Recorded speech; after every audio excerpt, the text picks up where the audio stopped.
Hey guys, Donnie here from Big Drone Flyer 77. Hey, I'm gonna make a few of these tip videos like this. They're just very short. As I gradually learn more about this truck, I used to be into hobby trucks back in the 80s and early 90s and got out of it for quite a few years. So, a lot of things have kind of changed, especially having lipos and stuff like that. I just wanted to go through some tips on here with the Zombie 8E, the brushless four-wheel drive truck here. Uh, I just wanted to show you. I kind of showed you on my unboxing video, but I don't know. Some people probably might have shut the video off before they got towards the end. But this ESC, the bad thing about it is the tape. They did this double sticky tape that was horrible, and it was so paper thin.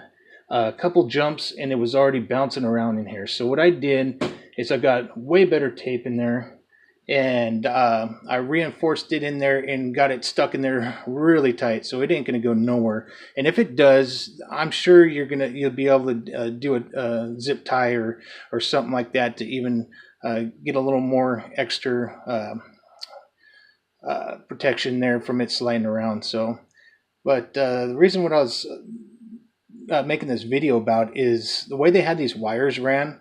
The stock ones were right here were pinched together in just one little zip tie, and it was just tucked right here on the side. So what happened is, as soon as I jumped or punched it, it would come right out of there and get almost caught up into the axle, to the wheel, and then it would get stuck right here on the sway bar, and it was separating the plugs. There's a few plugs in here, and they go and they're able to quick disconnect.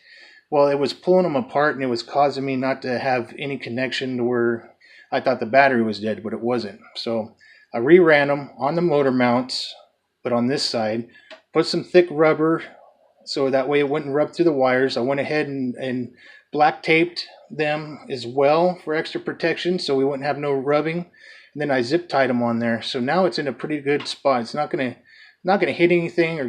And what I did also is I took an Allen wrench. There's a bunch of Allen screws everywhere on this thing. I mean, there's got to at least be like 50 of them or more. I went ahead and tightened everything from the motor mounts to these plates to the shocks to the tie rods. I went through the whole thing, and there's even some underneath as well for the motor mounts. I went ahead and tightened everything I could possibly find on here, and I tightened them down because they were kind of loose. Getting it new like that, they were just a little bit loose. I didn't want to go and over tighten them either. Another thing too is to remember, keep this lug nut tool with you, because after a couple good banching, these will get loose, and you'll want to go around and snug them up again.